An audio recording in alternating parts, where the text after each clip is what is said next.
playing from behind from the kindergarten grades, it creates a unique challenge for math educators to make sure that they get the skills that they need.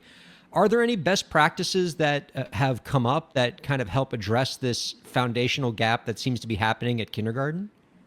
Yeah, so there's a lot of research that's already out there. A lot of it done just right over here at the University of Denver. I'm in Denver.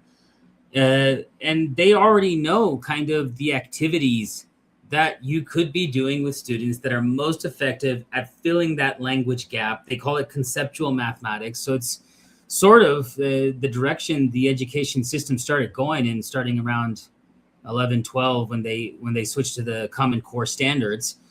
And I think that the challenge is that there's not uniformity in our education system.